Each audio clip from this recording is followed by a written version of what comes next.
Hello बच्चों, नमस्कार। कैसे हो सब? उम्मीद है सब बढ़िया होंगे। तो देखिए बच्चों, क्लास 12th के लिए जो एक्सरसाइज अपनी 1.1 चल रही थी उसमें हमने 4 क्वेश्चन कर लिए हैं। क्वेश्चन नंबर 5 स्टार्ट करने जा रहे हैं। बोर्ड पे देखिए क्वेश्चन क्या लिखा हुआ है, जल्दी से सोल्व करते हैं। क्वेश्चन लिखा हुआ है बच्चों, check whether the relation R. हमें एक रिलेशन आर दे रखा है इन आर। इस आर का मतलब है यहाँ पे ये वाला जो आर था वो तो था अपने पास रिलेशन, और जो ये आर दे रखा है वो अपने पास एक सेट है रियल नंबर्स का। बात समझ में आई ना। डिफाइंड बाई आर, जो अपने पास रिलेशन दे रखा है वो कुछ ऐसे दे रखा है कि ए बी एक ऑर्डर पेयर बन रहा है such that A less than and equal to B cube. जो मतलब ऑर्डर पेयर में पहला एलिमेंट होगा वो दूसरे एलिमेंट के क्यूब के इक्वल या उससे लेस देन मिलेगा। इज रिफ्लेक्सिव, इस रिलेशन को हमें ये चेक करना है क्या ये रिफ्लेक्सिव है, साथ साथ सिमेट्रिक और साथ साथ ट्रांजिटिव। तो इसमें चेक करने के लिए हमें ये देखना है कि अगर ये रिफ्लेक्सिव है तो ठीक है, नहीं है तो हमें कोई एक ऐसा रीजन ढूंढना है या कोई एक ऐसा एग्जांपल ढूंढना है जिसके ऊपर ये रिफ्लेक्सिव ना हो, ऐसे ही सिमेट्रिक ना हो या फिर ट्रांजिटिव ना हो। समझ में आई ना बात? स्टार्ट करें, चलो। क्वेश्चन देखना, अपने पास जो गिवन रिलेशन है वो दे रखा है R order pair A B such that A less and equal to B cube. ये अपने पास दे रखा है रिलेशन एक आर, ठीक है। यहाँ पे जो ए और बी एलिमेंट्स दे रखे हैं वो अपने पास आर एक रियल नंबर के सेट से उठाए गए हैं, ठीक है ना। अब करना क्या है वो देखो। सबसे पहले काम करेंगे हम रिफ्लेक्सिव के लिए। फॉर रिफ्लेक्सिव मतलब हमें काम कैसे करना है वो सुनो ध्यान से। अब रिफ्लेक्सिव के लिए आपको कोई ना कोई एक ऐसी बात ढूंढनी है जिसपे ये गलत साबित हो। समझ में आई ना। तो गलत साबित करने के लिए देखो, ऑर्डर पेयर जो आप उठा रहे हो तो उस चीज का तो आपको पता चल गया कि अगर किसी भी नंबर का हम क्यूब करेंगे वो अपने नंबर से या तो बड़ा मिलेगा या उसके बराबर मिलेगा। समझ में आई ना। तो रिफ्लेक्सिव की कंडीशन तो है, अगर इसको नॉर्मली देखा जाए, पहले कंडीशन सुनो। रिफ्लेक्सिव की कंडीशन क्या होती है कि हमें ऑर्डर पेयर एक ऐसा चाहिए जिसके अंदर दोनों एलिमेंट्स क्या हो, सेम हो, वो रिलेशन में बिलोंग करना चाहिए। ये तो है उसकी कंडीशन। आई बात समझ में। लेकिन आपको पता है कि अगर किसी भी नंबर का क्यूब किया जाएगा तो वो उस नंबर से तो छोटा ही मिलेगा। जो नंबर आप क्यूब बड़ा मिलेगा उस नंबर से जो आपने नंबर लिया है वो। समझ में आई ना। लेकिन रिफ्लेक्सिव ना होते हुए मतलब इसको हमें गलत साबित करना है तो कोई ऐसी वैल्यू लेंगे जिसका हम क्यूब करें तो वो ओरिजिनल वैल्यू जो आपने ली थी उससे छोटी आ जाए। बात समझ में आई ना। ठीक है, करते हैं स्टार्ट। चलो अब मैं एग्जांपल दे रहा हूं, वो एग्जांपल ध्यान से सुनना, ठीक है। एग्जांपल क्या है वो देखो। ये चीज मैं हटा रहा हूं क्योंकि आपको पता है। अब देखो ध्यान से क्या करना था हमें। अगर ऑर्डर पेयर हमें ए बी दे रखा है तो इस ऑर्डर पेयर का मतलब क्या है कि ए लेस देन है बी क्यूब से, ठीक है। और रिफ्लेक्सिव में हमें पता है कि कंडीशन ये होती है कि ए बिलोंग्स टू आर। तो यहाँ पे ए का क्या मतलब हुआ कि वो एलिमेंट जो आप ले रहे हो वो अपने ही क्यूब से क्या मिलेगा, छोटा मिलेगा।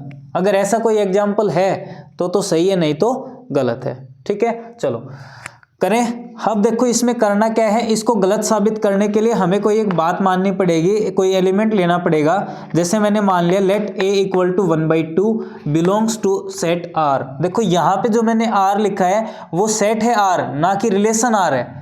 समझ में है ना। ये चीज बहुत कॉमन है, आपको ध्यान रखना है कि यहाँ पे जो मैंने आर लिया है वो सेट का काम कर रहा है, ना कि रिलेशन का काम कर रहा है। समझ में ना। एलिमेंट ले रखा है, अगर ऑर्डर पेयर लिया जाए तब आप उस बात को बोलोगे कि ये रिलेशन में बिलोंग कर रहा है, ठीक है ना। अब देखो जब मैंने ये एलिमेंट लिया तो हमें क्या पता चल रहा है कि अगर 1/2 देखा जाए, ठीक है, 1/2 के क्यूब से तो क्या वो छोटा होगा भाई? बिल्कुल नहीं। समझ में आई ना भाई। 1/2 का जो क्यूब है वो इससे छोटा होगा लेकिन बड़ा दिखा रहा है। यहाँ पे सिंबल क्या दे रहा है हमें, ग्रेटर देन दे रहा है, लेकिन हमें पता है कि 1/2 का क्यूब छोटा है किससे, 1/2 से। बात समझ में, सोल्व करके देख लो ना। 1/2 और इसका क्यूब करोगे तो आएगा 1/8। तो बताओ 1/2 बड़ा होगा या 1/8 बड़ा होगा? सीधी सी बात है, 1/2 बड़ा होगा, है ना। तो इसका मतलब क्या है कि अपने पास रिलेशन में ए बिलोंग नहीं कर रहा। समझ में ना। अगर ये रिलेशन में बिलोंग नहीं कर रहा तो हम सीधी सी बात है डायरेक्ट क्या बोल देंगे, आर इज नॉट रिफ्लेक्सिव, कि आर अपने पास क्या नहीं होगा, रिफ्लेक्सिव नहीं होगा। अगर आप और कोई भी नंबर उठाओगे ठीक है ना। जैसे मैंने यहाँ पे फ्रैक्शन वैल्यू उठाई है, रेशनल नंबर उठाया है, अगर रेशनल के अलावा आप कोई दूसरा नंबर उठाओगे तो वो लगभग हमें क्या देगा, जो क्यूब बनेगा उसका वो बड़ी वैल्यू मिलेगी, ठीक है ना। अगर यहाँ पे बात की जाए, अगर फ्रैक्शन ना उठा के मैं कोई नेगेटिव नंबर भी उठा लूँ ना, यहाँ पे क्यूब की बात कर रहे हैं तो हमेशा वो छोटी आएगी ना कि बड़ी, क्योंकि अगर किसी भी नेगेटिव नंबर का क्यूब करेंगे तो वो हमें नेगेटिव नंबर ही मिलेगा। समझ में आई ना। दूसरा एग्जाम्पल भी अगर देखना हो तो मैंने मान लिया कि a की वैल्यू है मेरे पास -2, a की वैल्यू क्या है मेरे पास -2, तो यहाँ पे देखो -2 क्या छोटा होगा -2 के क्यूब से, बताओ। -2 छोटा नहीं होगा, बिल्कुल भी नहीं होगा। क्यों नहीं होगा, देखो -2 का क्यूब करोगे तो आपको मिलेगा -8, और माइनस में जितनी बड़ी वैल्यू होगी वो उतनी ही छोटी होगी, वो उतनी ही क्या होगी, छोटी। तो कहने का मतलब -2 बड़ा है किससे, -8 से, लेकिन ये क्या बता रहा है कि -2 छोटा है, तो इसका मतलब इसकी बात क्या है, गलत है, फॉल्स है, और फॉल्स है तो इसका मतलब ये कौन सी कंडीशन को फॉलो नहीं कर रहा, रिफ्लेक्सिव की कंडीशन को फॉलो नहीं कर रहा। आई ना बात समझ में। तो ध्यान रखना बेटा, जरूरी नहीं है जो एग्जाम्पल मैं ले रहा हूँ आप वही लो, ठीक है। एग्जाम्पल आप कुछ भी बना सकते हो, ठीक है। अपने माइंड को थोड़ा सा क्रिएटिव रखो कि जो एग्जाम्पल मैंने दिया वही एग्जाम्पल यूज मत करो यहाँ पे, आप कुछ और भी सोच के देखो। मैंने फ्रैक्शन का दे दिया, नेगेटिव नंबर का दे दिया, लेकिन अगर पॉजिटिव नंबर का उठाएंगे तो उस कंडीशन पे ये वाला रूल सही रहेगा, फॉलो करेगा, उस पर तो ये रिफ्लेक्सिव बन जाएगा। समझ में आई ना। लेकिन हमें तो कुछ ऐसा ढूंढना है, उसने चेक करने के लिए कहा है। हर पॉइंट पे अगर ये रिफ्लेक्सिव होता तो वो डायरेक्ट बोल देता कि प्रूव करना है इस चीज को, ये रिफ्लेक्सिव है। समझ में आई कुछ बात। तो बेटा ध्यान से इन क्वेश्चंस को करना है, जितने भी क्वेश्चंस आगे आने वाले हैं सारे एक जैसे ही होंगे, ठीक है, आपको फॉलो करने हैं, ठीक है। आगे बात समझ में, कोई भी एक एग्जांपल अच्छा लगे वो आप कर लेना, ठीक है। चलो रिफ्लेक्सिव का काम हो गया अपना, अब काम करेंगे सिमेट्रिक के लिए। यहां पे कर देते हैं फॉर सिमेट्रिक। अब देखो पहले बात करेंगे सिमेट्री की कंडीशन की, ठीक है। मैं कंडीशन सिर्फ बताऊंगा, एग्जाम में लिखना कोई जरूरी नहीं है कंडीशन, ठीक है ना। अगर order pair A B relation में बिलोंग कर रहा है तो इसका अपोजिट बी ए भी रिलेशन में बिलोंग करना चाहिए। समझ में आई। अगर ये कंडीशन फॉलो हो रही है तो सिमेट्रिक है, नहीं तो वो सिमेट्रिक नहीं है। समझ में आई ना। अगर हमने इसको गलत साबित कर दिया तो ये सिमेट्रिक नहीं हो सकता। समझ में आई। चलो एग्जाम्पल मानते हैं। मैंने मान लिया कि अपने पास कोई दो नंबर हैं, एक मैंने माना 1 और दूसरा मैंने माना 2, ठीक है। ये दोनों ऐसे एलिमेंट हैं जो अपने पास सेट R में बिलोंग कर रहे हैं, ठीक है। और मैंने बताया था पीछे वाले क्वेश्चंस के अंदर भी कि अगर आप पहली वाली जो वैल्यू उठा रहे हो या पहला ऑर्डर पेयर आप जो लेके चल रहे हो वो आपको गिवन मानना है और दूसरे ऑर्डर पेयर को आपको प्रूव करके दिखाना है। समझ में आई ना। तो यहाँ पे क्या करेंगे, सिंस कि अपने पास अगर यहाँ पे ए बी लिख दें, क्या ए बी मतलब सही है, मैंने एलिमेंट लिखे हैं, कोई दिक्कत वाली बात नहीं है। अगर ए बी रिलेशन में बिलोंग कर रहा है तो इसका मतलब क्या है, which implies 1 less than equal to 2 cube. देखो यहाँ पे ए बी अगर ऑर्डर पेयर है तो ए छोटा होगा किससे, बी के क्यूब से। तो ए का काम कौन कर रहा है, इधर 1 कर रहा है, बी का काम कौन कर रहा है, इधर 2 कर रहा है। समझ में आई ना। तो इसका मतलब एक बात तो पता चल रही है कि ये बात तो सही है, ठीक है। समझ में आई। इसको और सोल्व करोगे तो 1 यहीं पे कर देते हैं, 1 लेस देन 8, बात तो सही है, 1 8 से छोटा ही तो है ना।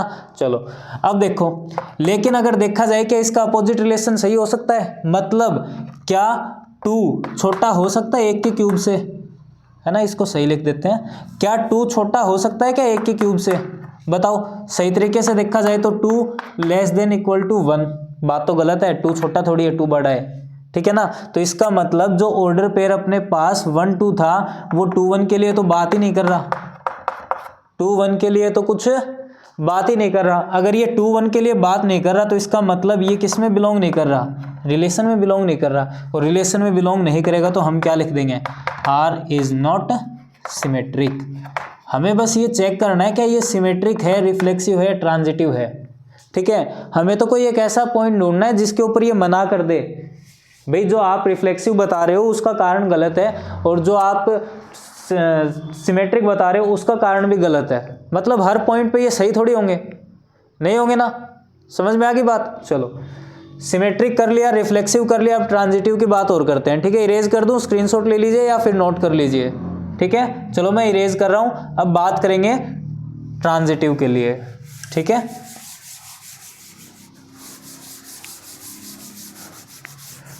देखो ट्रांजिटिव में क्या करना है, फॉर ट्रांजिटिव की कंडीशन देखो क्या थी अपने पास। ट्रांजिटिव की कंडीशन ये है, अगर A B order pair relation में बिलोंग कर रहे हैं, साथ में B C order pair relation में बिलोंग कर रहे हैं, तो साथ में क्या होना चाहिए, ए सी भी ऑर्डर पेयर रिलेशन में बिलोंग करना चाहिए। अगर ये तीनों बात अपने पास होती हैं तो वो रिफ्लेक्सिव बनेगा। मतलब ये दोनों वैल्यू हम गिवन में लेके चलेंगे। किस में लेके चलेंगे, गिवन में, और इस चीज़ को हमें करना है प्रूव। समझ में आई बात, ठीक है। अगर ऐसी बात बन गई तो काम सही है, नहीं तो काम गलत है, ठीक है। चलो आ जाओ कर दें आगे। देखो सबसे पहले लेट कर लेंगे। देखो अब की बार यहाँ पे 3 एलिमेंट्स चाहिए, ए बी और सी, ये तीनों एलिमेंट्स हमें चाहिए। तो मतलब 3 अलग अलग नंबर में मानने होंगे। मैंने पहला नंबर माना ए, ठीक है। ए तो हम छोड़ो, वैल्यू मानेंगे यहाँ पे, ठीक है ना, इससे बात नहीं बनेगी। ए बी सी तो अपने पास रूल में है। मैंने मान लिया 3, और दूसरा मान लेते हैं जैसे 3/2, और तीसरा मान लेते हैं जैसे 6/5, ठीक है। Belongs to a set R of real numbers, ठीक है ना। करें आगे, आ जाओ। देखो पहली कंडीशन, ठीक है, हमें पता है कि A B belongs to R. हम क्या करेंगे, सिंस ए बी का मतलब 3 और 3/2, 3 और 3/2 belongs to R, and 3/2 6/5 belongs to R, ठीक है। इन चीज़ों से हमें क्या पता चल रहा है कि 3 जो होगा वो छोटा होगा किससे, 3/2 के क्यूब से। ये बात है इसकी सही। और दूसरी, आप इसको सोल्व करके देखोगे तो ये बात मतलब सही है कि 3 छोटा होगा 3/2 के क्यूब से, ठीक है। भाई 3 का क्यूब कितना हो गया 27, 2 का क्यूब कितना हो गया 8, 8 3 जा 24, तो 3 पॉइंट समथिंग आ रहा है, और ये अकेला ही 3 है। समझ में ना, तो 3 छोटा ही तो होगा, 3 पॉइंट जो भी आंसर आगे आपको मिलेगा सोल्व करने पर, तो ध्यान रखना है यहाँ पे, मतलब ये चीज़ पहले से सोल्व है। समझ में है ना। यहाँ पे देखो दूसरा एग्जाम्पल क्या करेंगे कि हमें पता चल रहा है कि 3/2 छोटा होगा किससे, 6/5 के क्यूब से, ठीक है। इसको सोल्व करोगे तो 3/2 कितना आ जाएगा, लगभग 1.5 आ रहा है ना। और इसको सोल्व करोगे तो 6 का क्यूब हो गया 216, 125, और इसको भी सोल्व करेंगे तो लगभग 1.7 के अप्रोक्स जाना चाहिए। तो देखो 1.5 छोटा ही तो है 1.7 से, बात सही है ना। तो इसका मतलब ये वाली दोनों बात तो सही है, ठीक है। लेकिन अगर बात की जाए यहाँ पे, क्या 3 छोटा होगा इससे, क्या 3 छोटा होगा इससे, है ना। हमें तो वो कंडीशन देखनी है। तो यहाँ पे देखो 3, ठीक है, छोटा नहीं है किससे, 6/5 के क्यूब से। अरे सीधी सी बात है, देखो 6/5 अभी तो देखा था, अप्रोक्स 1.7 आ रहा है, और ये 3 है, तो क्या 3 छोटा है क्या 1.7 से, नहीं है ना। तो इसका मतलब जो अपने पास ऑर्डर पेयर बनेगा किसका, 3 और 6/5 का, वो तो रिलेशन में बिलोंग ही नहीं कर रहा, वो तो रिलेशन में बिलोंग ही नहीं कर रहा। अगर वो रिलेशन में बिलोंग नहीं कर रहा तो हम क्या बोल देंगे, R is not transitive, R is not transitive. समझ में आई बात, मतलब 2 बातें लेके हमने तीसरी बात को प्रूव करना था, लेकिन हमने उसको गलत साबित दिखाया। अगर ये बात सही हो जाती तो ये ट्रांजिटिव था, और हमने इसको गलत कर दिया, तो इसका मतलब ये ट्रांजिटिव नहीं है, क्योंकि उसने सिर्फ चेक करने के लिए बोला था। उसने ये थोड़ी कहा था कि प्रूव करो कि ये ट्रांजिटिव ही होगा, ये रिफ्लेक्सिव ही होगा। आई ना बात समझ में। तो ध्यान रखना बेटा, ऐसे क्वेश्चंस इंपॉर्टेंट हैं, आपको और भी सोल्व करने हैं खुद से, समझ गए। चलिए देखते हैं अगला क्वेश्चन क्या होगा। तो देखिए बच्चों अगला क्वेश्चन क्या है। क्वेश्चन हमें दे रखा है, show that the relation R, एक रिलेशन आर दे रखा है इन द सेट, जो अपने पास एक सेट दे रखा है। यहाँ पे चलो मान लेते हैं ये सेट ए दे रखा है, 1 2 3 given by relation R 1 2 2 1 is symmetric. जो हमें रिलेशन दे रखा है वो सिमेट्रिक होगा, but neither reflexive nor transitive. ये ना तो रिफ्लेक्सिव होना चाहिए और ना ही ट्रांजिटिव होना चाहिए, बस इसको प्रूव करना है कि सिमेट्रिक है, ठीक है। कर दें, आ जाओ। देखो क्वेश्चन हमें क्या दे रखा है, पहले तो जो सेट दे रखा है ए वो लिख लेते हैं 1 2 3, जो रिलेशन आर हमें दे रखा है वो लिख लेते हैं। रिलेशन आर है अपने पास 1 2 और 2 1। अब जो मेन चीज है हमें प्रूव करनी है वो देखो क्या है, अब देखो सीधी सी बात है, अपने पास जो कंडीशन है उसकी बात करेंगे, तो मैं यहाँ पे डायरेक्ट लिख देता हूँ, आपको पता भी चल रहा है क्योंकि ऐसे सिमिलर क्वेश्चन आपने कर लिए। आर इज नॉट रिफ्लेक्सिव, सबसे पहले बात करेंगे रिफ्लेक्सिव की, और मैंने यहाँ पे देखते ही मना कर दिया कि ये रिफ्लेक्सिव नहीं है। ठीक है, क्यों नहीं है, उसके पीछे रीजन क्या है, कारण क्या है, देखो बिकॉज इसके पीछे कारण ये है क्योंकि रिफ्लेक्सिव की कंडीशन क्या होती है, अपने पास ऑर्डर पेयर में सेम एलिमेंट्स होते हैं। ऑर्डर पेयर में क्या होते हैं, सेम एलिमेंट्स। अगर यहाँ पे सेट की बात की जाए तो सेट है 1 2 3, ठीक है ना।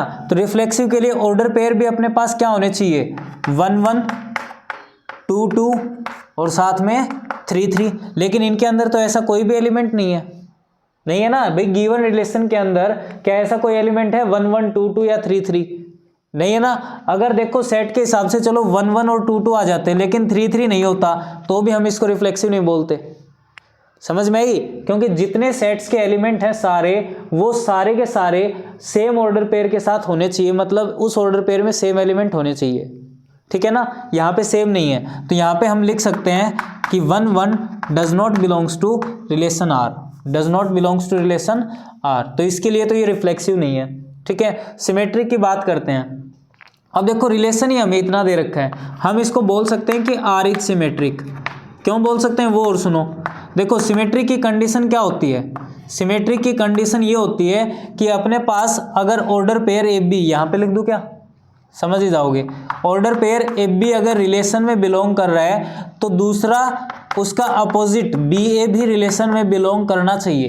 तो यहाँ पे देखो ना, रिलेशन में जो एलिमेंट है अपने पास 1 2 वो रिलेशन में बिलोंग कर रहा है। क्या इसका अपोजिट 2 1 है, बिल्कुल है इसका अपोजिट 2 1। तो अगर ये है रिलेशन के अंदर तो सीधी सी बात है ये रिलेशन क्या रहेगा अपना, सिमेट्रिक। ठीक है, ट्रांजिटिव की बात करते हैं। मैंने देखते ही बोला कि R is not transitive. Sir ये क्या बात हुई, देखते ही आंसर बता रहे हो। अरे ट्रांजिटिव है ही नहीं, दिखाई दे रहा है ना साफ स्पष्ट। ट्रांजिटिव की कंडीशन क्या होती है, अगर order pair A B relation में बिलोंग करे, बी सी रिलेशन में बिलोंग करे, तो इनका पहले का और तीसरे का है ना, वो भी तो रिलेशन में बिलोंग करना चाहिए जो ऑर्डर पेयर पहला और तीसरा बना रहे हैं, है ना। तो यहाँ पे चेक करो ना कि एक बात तो पता चल रही है कि 1 2 एंड, या चलो डायरेक्ट कर देते हैं 2 1 बिलोंग्स टू आर। देखो 1 2 मतलब अगला ऑर्डर पेयर जो पहला खत्म हुआ है उसी से स्टार्ट होना चाहिए, हो रहा है ना, हो रहा है। अब देखो पहले का रिलेशन तीसरे के साथ है ना, एसी भी करना चाहिए, तो पहला 1 है और तीसरा भी 1 है, तो क्या 1 1 रिलेशन में बिलोंग कर रहा है। इनको देखें तो 1 1 does not belongs to R. अगर ये रिलेशन में बिलोंग नहीं कर रहा तो सीधी सी बात है ये क्या नहीं है, ट्रांजिटिव भी नहीं है। ठीक है, चलिए देखते हैं अगला क्वेश्चन क्या है। तो देखिए बच्चों अगला क्वेश्चन क्या है, question number 7, show that the relation R. हमें एक रिलेशन आर दे रखा है in the set A of all the books in the library. मतलब एक सेट दे रखा है जो सभी बुक्स का सेट है किसी लाइब्रेरी के अंदर, जो एक कॉलेज की लाइब्रेरी है, और रिलेशन दे रखा है X Y such that X and Y have the same number of pages. जो बुक एक्स और वाई है उनमें जो पेजेस की संख्या होगी वो सेम होगी। उस रिलेशन को हमें प्रूव करना है कि वो रिलेशन इक्विवेलेंस होगा। इक्विवेलेंस का मतलब होता है बेटा कि वो रिलेशन जिसके अंदर वो रिफ्लेक्सिव भी बन जाए, सिमेट्रिक भी बन जाए और ट्रांजिटिव भी बन जाए। अगर तीनों बात उसके लिए ट्रू है तो उस रिलेशन को हम वो इक्विवेलेंस रिलेशन बोल देंगे। ठीक है ना। तो देखो सबसे पहले हमें जो रिलेशन दे रखा है वो कुछ इस प्रकार है कि X Y such that X and Y have same number of pages, have same number of pages. ये तो दे रखा है हमें कोई एक रिलेशन। अब बात करेंगे पहले रिफ्लेक्सिव के लिए, तो फॉर रिफ्लेक्सिव। अब देखो बेटा रिफ्लेक्सिव की कंडीशन क्या है कि अगर मान लिया अपने पास, जैसे यहाँ पे एक्स वाई की बात कर रहे हैं कि अगर एक्स वाई ऑर्डर पेयर है अपने पास, तो एक्स वाई मतलब सेम नंबर ऑफ पेजेस रखेंगे, है ना। तो एक्स वाई अगर सेम नंबर ऑफ पेज रखेंगे तो इसका मतलब अगर मैं ऑर्डर पेयर में एक ही एलिमेंट लूँ और दूसरा भी सेम हो, क्योंकि रिफ्लेक्सिव की कंडीशन तो ये होती है ए बिलोंग्स टू आर, है ना। तो इसके हिसाब से बात की जाए तो इसका मतलब कि ए और ए है ना दोनों सेम ही है। ठीक है ना। तो हमें एक एलिमेंट मानना पड़ेगा। इसको समझाने के लिए मैंने यहाँ पे मान लिया कि लेट अपने पास एक एलिमेंट एक्स है जो बिलोंग कर रहा है अपने सेट ए के अंदर, ठीक है ना। भाई एक्स क्यों माना, क्योंकि यहाँ पे एक्स वाई बता के जा रहा है कि ऑर्डर पेयर ही अपने पास एक्स वाई है। समझ में आई बात। तो मतलब एलिमेंट्स उनके अंदर सेम ऐसे ही रखने हैं। तो अगर एक्स ए में बिलोंग कर रहा है तो इसका मतलब एक्स और एक्स वो रिलेशन में बिलोंग करना चाहिए। क्यों बिलोंग करेगा, क्योंकि देखो हर बुक अपने आप से रिलेटेड होती है। भाई अगर जैसे बात की जाए आपके मैथ की बुक की बात की जाए, जैसे आपके एनसीईआरटी की बुक है ना, तो किसी दूसरे के बच्चे के पास भी एनसीईआरटी की मैथ की बुक है, तो उस बात में ये तो कॉमन होगी ना कि उसमें पेज भी क्या मिलेंगे, सेम ही मिलेंगे, क्योंकि सेम क्लास की है, ठीक है, और सेम बुक है। समझ में है ना। तो मतलब हर बुक अपने आप से रिलेटेड रहती है। इसका रीजन क्या है, because every book is related to itself, बात समझ में आई। तो अगर ये रिलेशन में बिलोंग कर रहा है तो इसका मतलब आर इज रिफ्लेक्सिव, तो आर अपने पास क्या होगा, रिफ्लेक्सिव होगा। बात समझ में आ गई ना। ठीक है, किसी भी बुक की बात की जाएगी तो वो ऐसे ही होगा कि उसके अंदर सेम नंबर ऑफ पेजेस होंगे अगर उसके जैसी सेम बुक ले रखी है तो। ठीक है, चलो अब बात करेंगे सिमेट्रिक के लिए। तो फॉर सिमेट्रिक, अब सिमेट्रिक की कंडीशन देखो क्या थी, है ना। बार बार नहीं बताऊंगा बेटा, आपको बहुत बार बता दिया गया। हमने 7 से 8 क्वेश्चन ऐसे कर लिए। ठीक है, 8 तो क्या नहीं, सॉरी 7 तो हमने कर ही लिए। तो देखो यहाँ पे क्या है, रिफ्लेक्सिव की कंडीशन में यहाँ पे लिख देता हूँ कि अगर ए बी रिलेशन में है तो बी ए भी रिलेशन में होना चाहिए, तो बात बन जाएगी ये रिफ्लेक्सिव है। तो यहाँ पे क्या कर लेंगे हम, एलिमेंट्स मान लेंगे, है ना। लेट एक्स और Y belongs to set A, यहाँ पे किसी सेट ए के अंदर बिलोंग कर रहे हैं। ठीक है, पहली चीज जो ऑर्डर पेयर अपना ए बी था, ठीक है, बिलोंग्स टू रिलेशन आर, वो हम गिवन लेके चलते हैं। तो यहाँ पे क्या लिखेंगे, since X Y belongs to R, इसका मतलब क्या है, X and Y have same number of pages, बात समझ में आई। अब एक बात बताओ, जब x और y के पास सेम नंबर ऑफ पेज हैं तो क्या y और x के पास सेम नंबर ऑफ पेज नहीं होंगे। भाई बात तो सही है ना कि x और y जब सेम नंबर ऑफ पेज रख रहे हैं तो क्या y और x सेम नंबर पेज नहीं रखेंगे, है ना। दोनों बात ही तो एक है, बस आगे पीछे तो बोला गया है। तो इसका मतलब हमें पता चल रहा है कि y और x के पास भी सेम नंबर ऑफ पेज होंगे। y and x have same number of pages, अच्छा इसका मतलब क्या हुआ भाई, देखो जब x और y same number of page रख रहे थे तो इस ऑर्डर पेयर का मतलब एक्स वाई था। अब अगर y और x सेम रख रहे हैं तो इसका मतलब ऑर्डर पेयर क्या बनेगा, वाई एक्स, और इनके सेम नंबर ऑफ पेजेस हैं तो इसका मतलब ये रिलेशन में बिलोंग कर रहा है। मतलब हम एक चीज लेके चले थे और दूसरी चीज हम लेके आगे बी ए, है ना, बिलोंग्स टू आर। मतलब अगर यहाँ पे एक्स वाई था, ठीक है, तो हम वाई एक्स लेके आ गए, तो इसका मतलब आर इज सिमेट्रिक, आर अपने पास क्या होगा, सिमेट्रिक होगा। आई कुछ बात समझ में। ठीक है, नोट कर लीजिए, बोर्ड इरेज करेंगे या फिर स्क्रीनशॉट ले लीजिए। ठीक है, ले लिया होगा। चलो अब बात और करते हैं इसके लिए ट्रांजिटिव की। ठीक है, ट्रांजिटिव की बात और करेंगे। देखो जल्दी से क्या है, देखो ट्रांजिटिव में क्या करना है, फॉर ट्रांजिटिव, बस ट्रांजिटिव में अब की बार क्या होंगे, 3 बुक्स लेनी पड़ेंगी, है ना, एलिमेंट्स 3 हो जाएंगे। तो यहाँ पे मान लेंगे let X Y Z belongs to set A, किसी सेट ए के अंदर बिलोंग कर रहे हैं। ठीक है, 2 चीजें हमें यहाँ पे गिवन लेके चलनी है। Since X Y belongs to R, X Y and Y X ही लिख देते हैं डायरेक्ट, है ना, X Y belongs to R and Y X belongs to R. अच्छा इसका मतलब क्या हुआ, विच इम्प्लाइज कि x और y के पास क्या है, सेम नंबर ऑफ पेजेस हैं, x and y have same number, यहां से स्टार्ट कर देता हूं, same number of pages and y and z have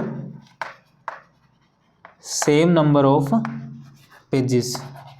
अब एक बात बताओ तुम, भाई ये बोल रहा है कि x और y के पास सेम नंबर ऑफ पेज है, ठीक है, पहली कंडीशन। दूसरी कंडीशन बोल रही है कि y एक ऐसी बुक है जो बोल रही है कि मेरे पास जितने पेज हैं उतने ही z के पास हैं। तो एक बात की जाए तो x बोल रहा है कि मेरे पास उतने पेज है जितने y के पास हैं, और y की बात की जाए तो y बोल रहे हैं मेरे पास उतने पेज हैं जितने z के पास हैं, तो इसका मतलब y का रिलेशन तो x के साथ भी है और y का रिलेशन z के साथ भी है ना। तो मैं बोल सकता हूँ कि x और z के पास भी इक्वल नंबर ऑफ पेजेस होंगे। इस चीज से हमें पता चल रहा है कि x and z have same number of pages, have same number of pages. जब इस बात का पता चला तो एक बात तो हमें ये भी पता चल गई कि जो एक्स जेड है वो भी रिलेशन में बिलोंग कर रहे हैं। अगर ये रिलेशन में बिलोंग कर रहे हैं तो आर क्या होगा, ट्रांजिटिव। आर क्या होगा अपने पास, ट्रांजिटिव। और उसने कहा था ये इक्विवेलेंस रिलेशन होगा, तो इसकी तीनों कंडीशंस हमने प्रूव कर दी कि ये रिफ्लेक्सिव भी था, सिमेट्रिक भी था और अब ट्रांजिटिव भी है। तो इसका मतलब यहाँ पे हम क्या लिख सकते हैं कि आर इज एन, है ना, hence R is an equivalence relation. आई कुछ बात समझ में? क्वेश्चन बेटा बिल्कुल इजी है। अगर आप थोड़ा सा भी अपना दिमाग यूज करोगे तो बिल्कुल समझ सकते हो कि क्वेश्चन कितने आसान है। ठीक है, चलिए देखते हैं अगला क्वेश्चन क्या है। तो देखिए बच्चों, अगला क्वेश्चन क्या है, show that the relation R in the set A. हमें एक रिलेशन आर दे रखा है कोई किसी सेट ए के अंदर। जो सेट ए दे रखा है वो 1 2 3 4 5 एलिमेंट्स रखता है। रिलेशन दे रखा है A B such that A minus B is an even is an equivalence relation. सबसे पहले तो हम ये बात करेंगे कि जो हमें रिलेशन दे रखा है वो इक्विवेलेंस रिलेशन बने। ठीक है, उसके बाद वाला क्वेश्चन बाद में पढ़ेंगे क्या दे रखा है। देखो सबसे पहली बात तो ये है, क्वेश्चन के अंदर जो गिवन सेट है वो क्या दे रखा है अपने पास, 1 2 3 4 5। ठीक है, और साथ में एक रिलेशन हमें दे रखा है जिसका मतलब A B such that A minus B mod of A minus B is even. ये हमें क्या मिलेगा, इवन मिलेगा। तो देखो इक्विवेलेंस रिलेशन इसे प्रूव करना है, इसका मतलब इसको रिफ्लेक्सिव दिखाना है, सिमेट्रिक दिखाना है और ट्रांजिटिव दिखाना है। ठीक है, तो सबसे पहले बात करेंगे, रिफ्लेक्सिव दिखाई दे रहा है। ठीक है, सबसे पहले बात करेंगे रिफ्लेक्सिव। तो देखो रिफ्लेक्सिव के लिए कंडीशन क्या है कि मतलब जो अपने पास ऑर्डर पेयर होगा उसके एलिमेंट्स सेम होने चाहिए और वो रिलेशन में बिलोंग कर जाए, है ना। तो यहाँ पे देखो अगर ऑर्डर पेयर ए बी के हिसाब से बात की जा रही है तो ए माइनस बी एक इवन नंबर दे रहा है, सही है ना। तो अगर मैं यहाँ पे ए बी का मतलब अगर ए माइनस बी है तो इसमें तो एलिमेंट सेम होंगे, तो मतलब ए का मतलब तो क्या हुआ, ए माइनस ए हुआ, है ना। तो जैसे मैंने मान लिया कि कोई अपने पास एलिमेंट ए है जो अपने पास सेट ए से बिलोंग कर रहा है, इसका मतलब क्या हुआ कि जो ऑर्डर पेयर ए बनेगा इसका मतलब ए माइनस ए, इसका मतलब ए माइनस ए, और ए माइनस ए हमें क्या दे के जाएगा, 0। भाई जो ऑर्डर पेयर ए है इसका मतलब क्या है कि ए माइनस ए इक्वल टू 0, और 0 क्या होता है, एक इवन नंबर ही तो होता है। भाई 0 क्या होता है, एक इवन नंबर, मतलब कोई भी नंबर लोगे, है ना, उसको उसी नंबर से माइनस करोगे तो इवन ही तो आएगा।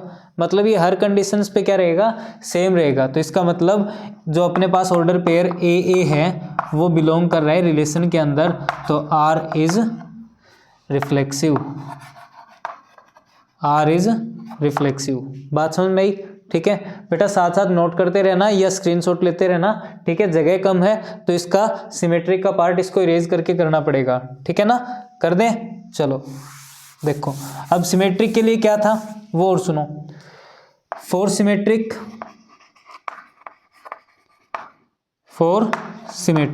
देखो सिमेट्रिक की कंडीशंस क्या होती हैं कि अगर अपने पास ऑर्डर पेयर ए बी है ना, अगर अपने पास order pair A B relation में बिलोंग कर रहा है तो order pair B A B relation में बिलोंग करना चाहिए। ये तो है कंडीशन, है ना। कर दें, आ जाओ। देखो यहाँ पे मैंने माना कि अपने पास कोई भी दो नंबर हैं ए और बी, वो बिलोंग कर रहे हैं अपने सेट ए के अंदर। ठीक है, पहली कंडीशन हम लेके चलेंगे, since A B belongs to R. इसका मतलब क्या है कि ए माइनस बी क्या रहेगा अपने पास, इवन नंबर रहेगा, a minus B is even. अब एक बात बताओ, अगर यहाँ से अंदर माइनस कॉमन ले ली जाए तो क्या ये b माइनस ए नहीं होगा, है ना। अब कहोगे सर माइनस कॉमन क्यों ली, भाई सीधी सी बात है, हमें ऑर्डर पेयर क्या चाहिए, बी ए भी तो चाहिए ना।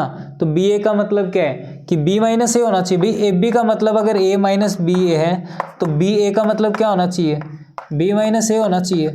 समझ में आई ना। तो इसलिए हमने यहाँ पे माइनस कॉमन ले ली। और जो बाहर मोड लगा हुआ है इसका मतलब क्या है कि अगर अंदर कोई नेगेटिव वैल्यू आएगी तो वो उसको कन्वर्ट कर देगी किसके अंदर, पॉजिटिव के अंदर। तो ये भी अपने पास इवन नंबर आएगा, है ना। और जो इसने चेंज किया माइनस वाली वैल्यू को प्लस में चेंज कर दिया बी माइनस ए, इसका मतलब कि हम इसको बोल सकते हैं कि ऑर्डर पेयर जो अपने पास बनेगा वो क्या बनेगा, रिलेशन में बी ए बनेगा। तो B A belongs to relation R, और जब ये बिलोंग कर रहा है तो आर क्या बन जाएगा, दिखाई दे रहा है ना, हाँ, आर इज सिमेट्रिक। समझ में आई।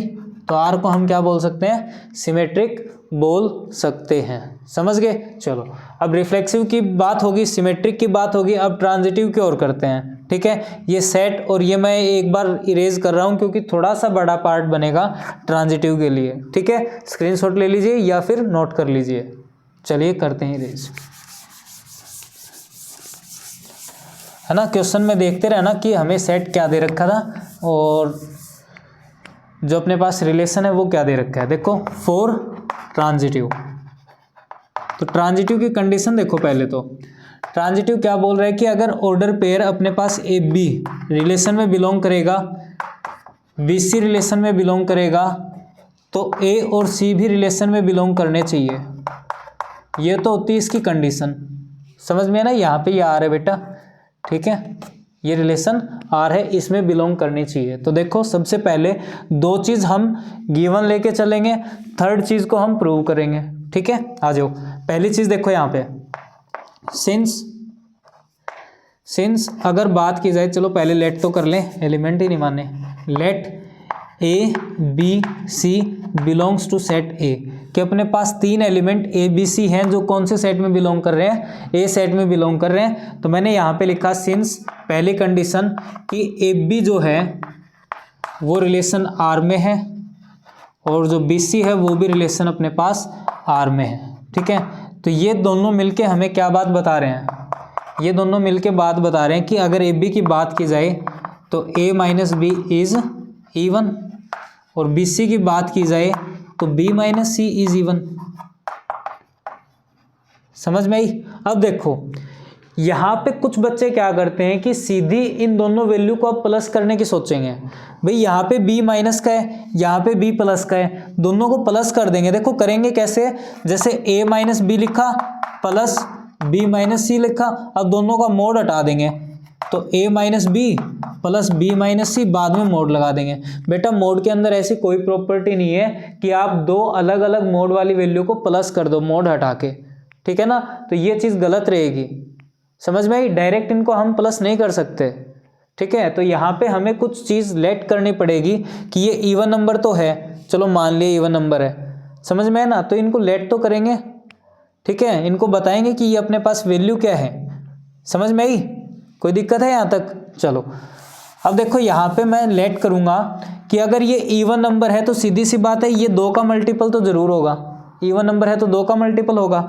मैंने यहाँ पे लिखा कि a minus B equal to 2 times of lambda, मतलब ये हमने एक कांस्टेंट वैल्यू मान ली। ठीक है ना भाई, अगर दो का मल्टीपल होगा तभी तो वो इवन नंबर होगा।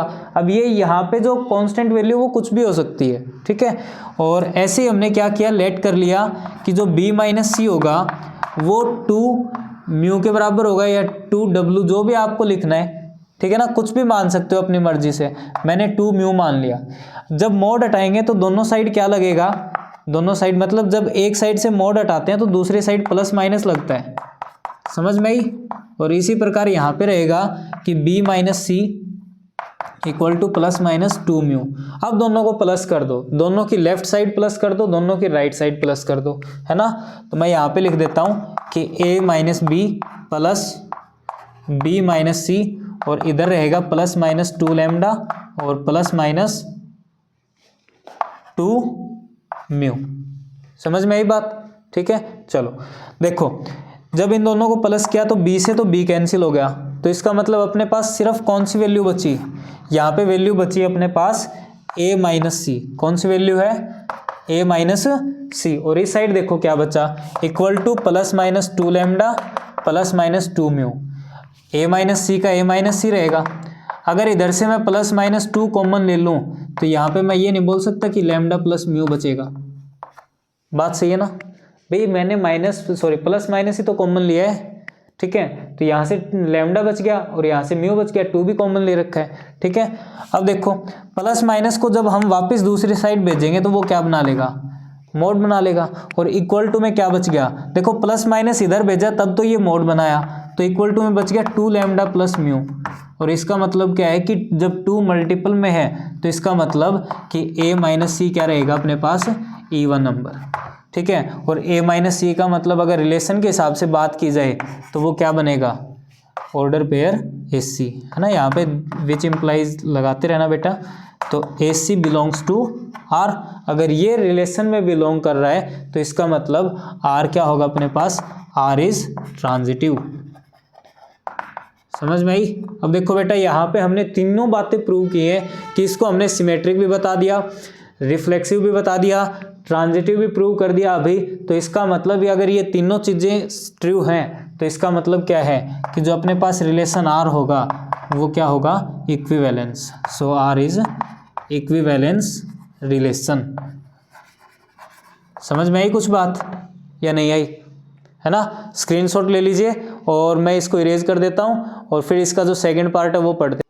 देखो बेटा इसका सेकंड पार्ट कैसे करना है, show that all the elements. अब देखो हमें जो सेट दे रखा है वो सेट दे रखा है 135, मतलब 135 सेट के जितने भी एलिमेंट्स हैं are related to each other, वो एक दूसरे से रिलेट कर रहे हैं। And all the elements of 2 4, जो अपने पास सेट 2 4 रहेगा उसके जितने भी एलिमेंट्स हैं वो अपने साथ रिलेट कर रहे हैं। बट नो एलिमेंट ऑफ 135, मतलब ऐसा कोई भी एलिमेंट ना हो 1 3 5 का जो रिलेट करता हो किसके साथ, उस सेट के एलिमेंट जो 2 4 है।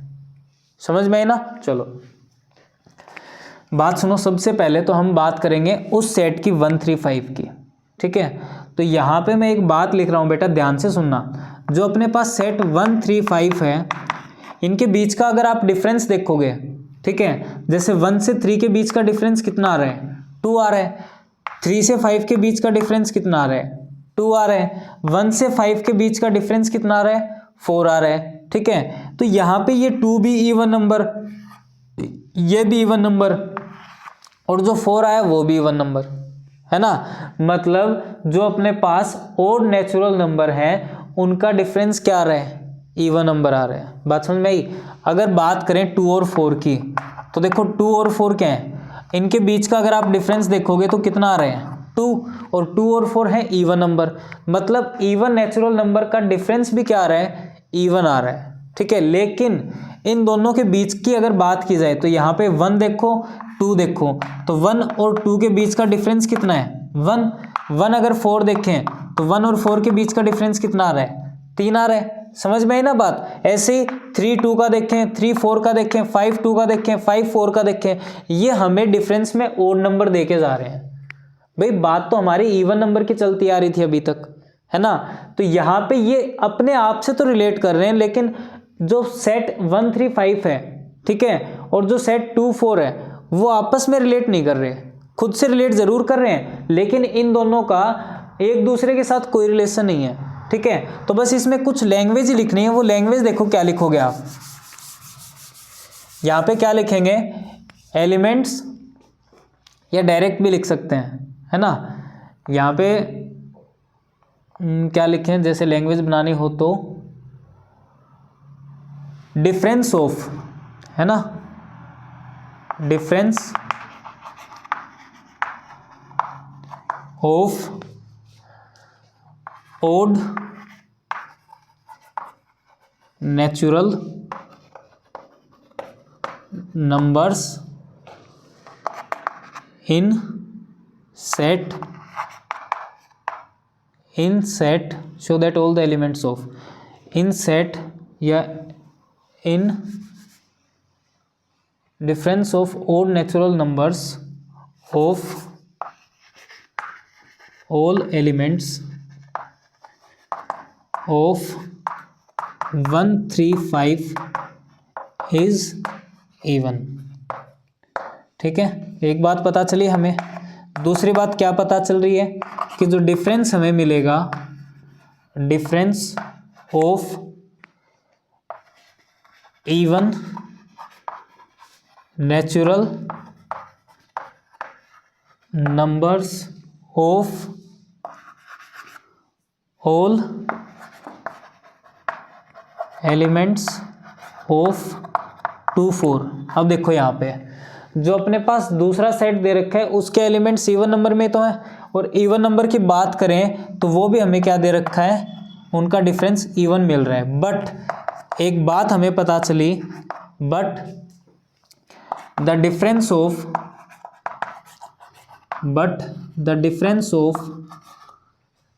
odd natural numbers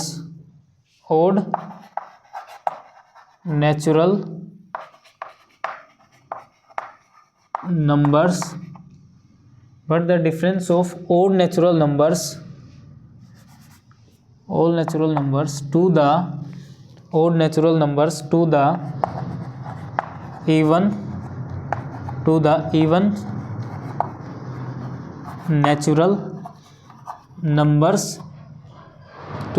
natural numbers is odd। मतलब इन दोनों के बीच के जो इवन नेचुरल नंबर है और ओड नेचुरल नंबर है, इनका डिफरेंस देखा जाए तो ओड नंबर मिल रहा है। ठीक है, क्वेश्चन के हिसाब से हर बार इवन नंबर मिलना चाहिए था, तो अगर खुद के साथ इनका रिलेशन देखा जाए तब तो इवन दे रहे हैं, लेकिन जब इनका आपस में रिलेशन देखा जाए तब ये ओड नंबर दे रहे हैं। समझ में है ना? तो हम यहाँ से लाइन लिख सकते हैं, सो, है ना, जो इसने बात की थी वो, ठीक है, सो द एलिमेंट्स या द नो एलिमेंट, ठीक है ना, no element of 135 is not related to any element of 2 4। ये लाइन लिख देना बस, आपका क्वेश्चन हो गया कंप्लीट। ठीक है, स्क्रीनशॉट ले लीजिए, मिलते हैं अगले क्वेश्चन में।